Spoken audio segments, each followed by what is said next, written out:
Assalamualaikum warahmatullahi wabarakatuh. Perkenalkan saya Nandar Mata Akbar dengan NIM 210952016. Pada kesempatan kali ini saya akan menjelaskan untuk soal nomor 2 pada soal UTS mikroprosesor yang mana rancanglah dan simulasikan satu rangkaian aplikasi sederhana sistem minimum 8086 yang terdiri dari mikroprosesor 8086, RAM 6264, ROM 27128, lalu PPI 8255, lalu input switch dan output LED, serta komponen pendukung lainnya. Untuk dari rangkaiannya itu sendiri yaitu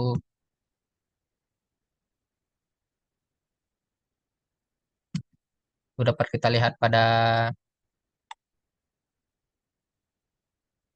pada Proteus yang mana kita menggunakan dari komponen-komponen yang telah diminta tadi, yang mana kita menggunakan untuk pada kaki reset ini kita menggunakan rangkaian reset yang mana untuk rangkaian reset ini sendiri kita menggunakan sebuah kapasitor yang mana kapasitor ini sendiri terhubung kepada sebuah arus yang mana ketika dari switch ini terbuka, maka dari arus ini akan masuk ke kapasitor yang mana kapasitor akan menyimpan dari arus yang terkirim.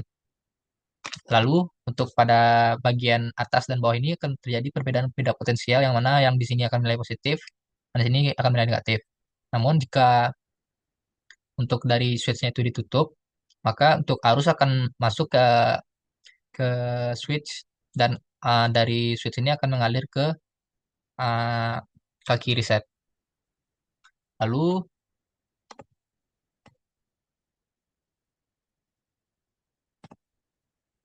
kita menggunakan microprocessor dan juga kita menggunakan uh, rangkaian latch dan buffer seperti yang terlihat pada Proteus. Yang mana untuk dari ini sendiri kita menggunakan gerbang NOT yang mana akan aktif ketika berlogika 1. Nah, lalu selanjutnya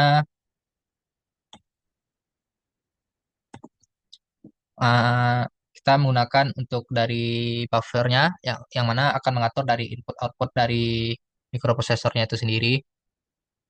Lalu kita menggunakan uh, rangkaian untuk PPI-nya yaitu kita menggunakan input switch dan output LED yang mana selanjutnya kita menggunakan decoder ya seperti pada soal nomor 1, namun kita hanya menghubungkan dua buah komponen yaitu satu RAM dan satu ROM. Lalu kita akan meninjau dari data memorinya yaitu pada tabel untuk inputannya. Karena ini hanya memiliki satu PPI, maka nilainya itu hanya tergantung pada perubahan dari A0 dan A1-nya. Dan untuk dari yang RAM dan ROM, kita hanya menggunakan dua buah inputan yaitu ketika 00 dan 11. Ketika dari inputnya X16 dan X117 itu 00, maka akan mengaktifkan dari RAM. Yang mana RAM-nya itu akan memiliki 8192 bit. Lalu ketika nilainya 11 itu dari 30.000 hexa sampai 30.000 3 FFF hexa, mana akan memiliki uh, keluaran 16.384 bit. Lalu kita simulasikan yang mana untuk pada rangkaian PPI ini sendiri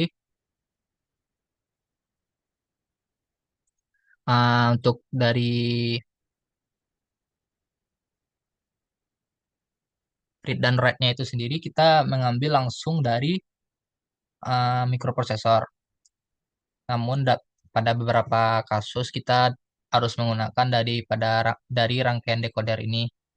Namun pada kali ini kita hanya menggunakan langsung dari mikroprosesornya. Yang mana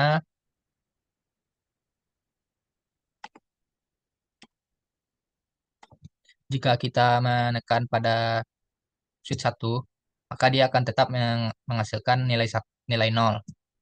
Ketika kita menekan switch 2, dia akan menempelkan nilai 1, yang mana untuk dari inputnya itu bernilai 0100. Lalu ketika kita menekan switch 3 akan menghasilkan nilai 2 dengan input 0010. Lalu ketika kita menekan switch 4 akan menghasilkan nilai 4 dengan inputan 0001.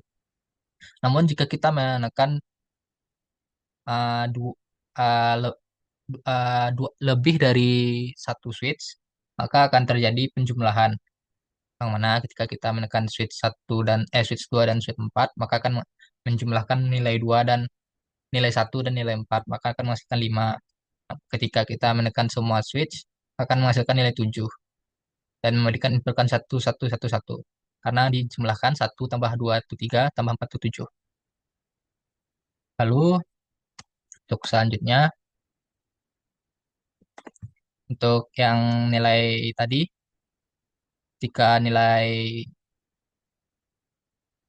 nilai A16 dan A17 itu 00, maka akan mengaktifkan dari RAM bab 6264 dan dan itu merupakan dari output dari Y0 yang aktif low, dan ketika nilai A16 dan A17 itu nilai 11, maka akan mengaktifkan ROM. Untuk dari PPI itu sendiri kita memiliki program yang mana dari programnya itu sendiri kita akan memindahkan untuk dari info dari AL itu sebanyak 90 heksa, yang mana kita mendefinisikan untuk port A itu sebagai input, port B itu sebagai output, dan port C itu sebagai output. Lalu untuk outputnya itu kita akan pindahkan dari AL itu sebanyak 46 heksa. Lalu untuk program dari input outputnya itu sendiri dapat dilihat pada program yang ada pada layar. Mungkin sekian yang dapat saya sampaikan. Jika ada kesalahan mohon dimaafkan. Assalamualaikum warahmatullahi wabarakatuh.